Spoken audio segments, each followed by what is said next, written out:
नमस्कार, आप देख रहे हैं जे प्राइम भारत। मैं हूं आपके साथ पलक शर्मा। आइए नजर डालते हैं खबर की ओर। प्रधानमंत्री नरेंद्र मोदी का लखनऊ दौरा आज, जिसमें 3 दिवसीय ग्राउंड ब्रेकिंग सेरेमनी का आज किया उद्घाटन। आज इंदिरा गांधी प्रतिष्ठान में हुआ उद्घाटन। 10 लाख करोड़ की 14,000 निवेश परियोजनाओं का शिलान्यास। निवेश परियोजनाओं की रखी गई आधारशिला। उत्तर प्रदेश में 34 लाख रोजगार का सृजन होगा। आईजीपी के आसपास का इलाका नो फ्लाई जोन बनाया गया। आईजीपी के आसपास एंट्री ड्रोन टीम तैनात रही। पीएम मोदी एयरपोर्ट से सीधे आईजीपी पहुंचे। पीएम मोदी के लिए आईजीपी में विशेष लाउंज तैयार किया गया। इनमें तमाम निवेशकों से पीएम ने की मुलाकात। प्रदर्शनी स्थल का अवलोकन किया पीएम मोदी ने। देखिए लखनऊ से हमारे सहयोगी एन आलम की ग्राउंड रिपोर्ट।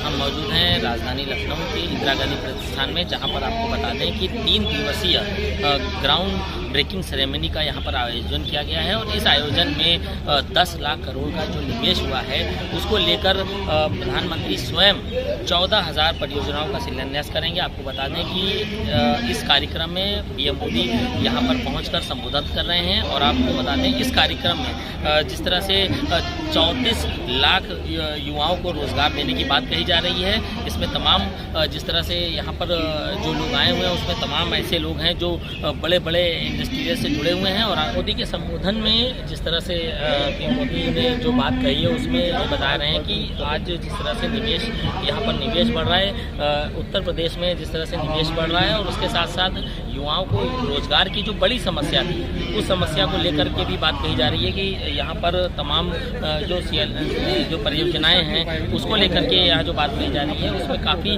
हद तक उत्तर प्रदेश में जो युवा हैं उनको रोज़गार भी मिलेगा। हम आपको दिखाएंगे कि यहाँ पर जिस तरह से आप देख सकते हैं कि तमाम सुरक्षा व्यवस्था को लेकर के भी यहाँ पर बहुत सख्ती की गई है। और साथ ही साथ इस समय पीएम मोदी का जो संबोधन चल रहा है उसमें उन्होंने ये भी बताया है कि उत्तर प्रदेश की जो दिशा है वो रोज़गार की तरफ बढ़ रही है। और उत्तर प्रदेश में जितने युवा हैं उनको लेकर के भी एक ये बड़ी खुशी की बात कही जा सकती है कि यहाँ पर जो निवेश होगा उसमें काफ़ी हद तक यूपी में ही जो रोज़गार है उसकी जो दायरा है वो काफ़ी बढ़ेगा। कही जाए इन्वेस्टर की तो तमाम इन्वेस्टर अलग अलग जगहों से आए हुए हैं। और देखने को ये भी मिल रहा है कि यहाँ पर जो शिलान्यास होगा उसको लेकर के जो युवाओं में रोज़गार बढ़ेगा उसमें कई ऐसी कंपनियां हैं जो यहाँ पर बड़ा निवेश जिन्होंने किया है और उनके साथ साथ वो जो रोज़गार है उसको बढ़ाएंगे। हमारे साथ कई इन्वेस्टर भी मौजूद हैं, उनसे बात करेंगे कि किस तरह से आज यहाँ पर मौजूद हैं। सर क्या नाम है? डॉक्टर मनीष कुमार राय। सर आज यहाँ पर मौजूद हैं। आज जो निवेश हुआ है उसको लेकर के इन्वेस्टमेंट हुआ है उसका क्या फायदा? देखिए, मैं डॉक्टर मनीष कुमार राय मऊ से आया हूँ और मऊ में पीपीपी मार्ट पे मेडिकल कॉलेज खुलना है। तो इससे कम से कम कुछ नहीं तो डायरेक्टली इनडायरेक्टली 2,000 लोगों को रोजगार मिलेगा। और ये सरकार की जो स्कीम है इन्वेस्टर्स को आगे बढ़ाने के लिए, हम लोग इसका स्वागत करते हैं। बहुत ही मदद मिल रही है हर तरह की, शासन प्रशासन से, लोकल स्तर से लेकर के और यहाँ एनओसी से लेकर केंद्र सरकार तक एक ही सरकार होने की वजह से हमें बहुत ही लाभ मिल रहा है। जो चीज़ों को हमको पहले करने में, पहले मेरा नर्सिंग कॉलेज भी है तो वो सब चीज़ों को करने के लिए बहुत सी दिक्कतें आती थी, लेकिन आज जो है सारी दिक्कतें जो है एक ही उसमें सॉल्यूशन पे हल कर दी जा रही है। योगी सरकार ने जो कदम उठाया है इसको लेकर के कहाँ तक लगता है कि वाकई जो है जो युवाओं की जो समस्या है और साथ ही साथ इन्वेस्टमेंट जैसे बढ़ रहा है इसमें जो प्रदेश है वो विकसित होगा? देखिए, हमारे यशस्वी मुख्यमंत्री जो योगी जी है उनका ये जो है ना धरातल पे उनकी योजनाएं काम करती है। वो जो एकदम उनका जो मिशन है मोदी जी के मिशन की तरह से है और उनका भविष्य हम लोग भारत में देखते हैं।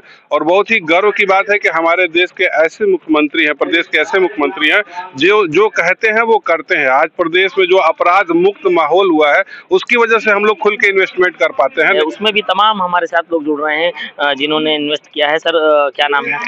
मेरा नाम सर वरिंदरदीप सिंह है और मैं वैसे रहता हूँ उत्तराखंड में, बट मैंने जो है इन्वेस्ट करा है यूपी में। एक तो हम लोग रजिस्टर्ड व्हीकल स्क्रैपिंग फैसिलिटी जो नई अभी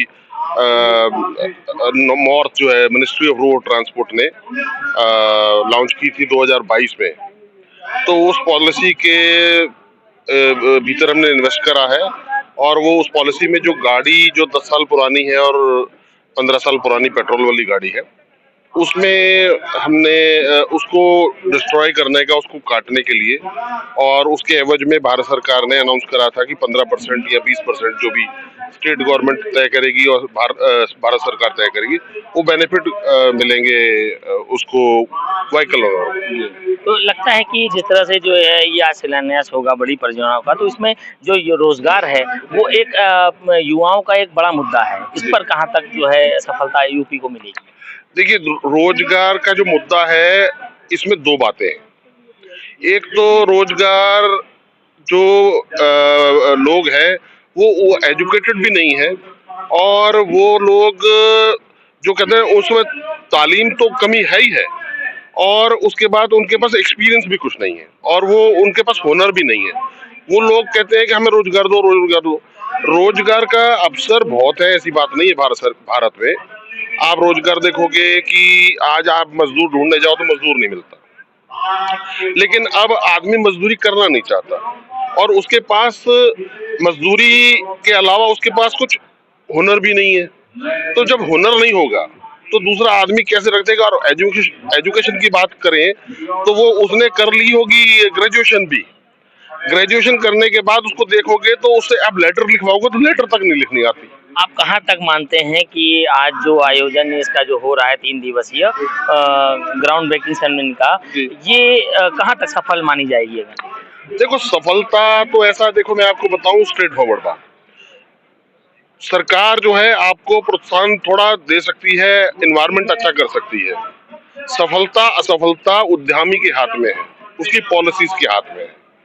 ऐसा कोई छू मंतर नहीं है कि सरकार ने ये गोटी डाली और आप सफल हो गए, और ऐसा कुछ नहीं है कि असफल हो गए।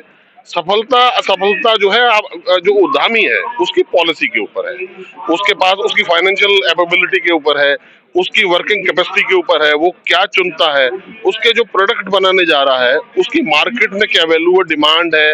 अगर डिमांड होगी, पॉलिसी अच्छी होगी तो वो प्रॉफिट में आएगा तो सफलता हो जाएगी, नहीं तो विफलता निश्चित है।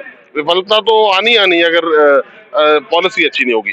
सरकार क्या कर सकती है? सरकार आपको एनवायरनमेंट दे सकती है। बहुत शुक्रिया सर हमारे साथ जुड़ने के लिए, और तमाम यहाँ पर जो इन्वेस्टर आए हैं उन्होंने अपनी अपनी बात रखी है और ये बताया कि अगर जो युवाओं ने जो रोजगार की बात कही उसमें शिक्षित होंगे तो बेहतर होगा, और इसमें सरकार के साथ साथ इन्वेस्टर और कंपनियों को भी अपना पूरा योगदान देना होगा। लखनऊ से कैमरा पर्सन जगदीश कुमार के साथ आलम, जे प्राइम भारत। इस खबर में बस इतना ही। देखते रहें जे प्राइम भारत।